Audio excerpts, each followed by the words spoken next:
આ દ્રશ્યો તાપી જિલ્લાના છે। શું ગંભીરા બ્રિજ જેવી ગંભીર દુર્ઘટનાની રાહ જોઈને તંત્ર બેઠું છે? શું કટકી કરીને જીવ સાથે રમત સામે તંત્ર આંખ આડા કાન કરી રહ્યું છે? જર્જરિત બ્રિજ પરથી કટકી કરીને જવા દેવાય છે અહીં ભારે વાહનો। સાફ શબ્દોમાં અહીં લખ્યું છે કે ભારે વાહનો માટે અહીં પ્રવેશ નિષેધ છે। તાપીમાં ઉકાઈથી સુરતના માંડવી તરફના માર્ગ પરના આ દ્રશ્યો। જર્જરિત એવા હિન્દુસ્તાન બ્રિજ પર ભારે વાહનોનો પ્રવેશ પ્રતિબંધિત છે। જીઆરડી જવાનો રૂપિયા ઉઘરાવીને બ્રિજ પરથી ભારે વાહનોને જવા દેશે। બ્રિજ પર સમારકામ છતાં 100 થી 200 રૂપિયા લઈને જીવ સાથે જોખમ ખેડવામાં આવી રહ્યું છે। 100-200 રૂપિયા ઉઘરાવી ટ્રક ચાલકોને બ્રિજ પરથી આરામથી જવા દેવાય છે।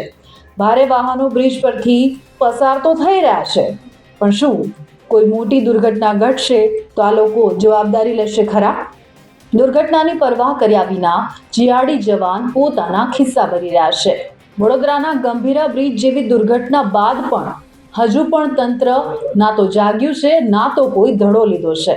જીઆરડી જવાનને પૈસાની લેતી દેતીના વિડીયો પણ સામે આવ્યા છે। ત્યારે શું આ તમામ મામલે તંત્ર કંઈ ઘટતું કરશે ખરું?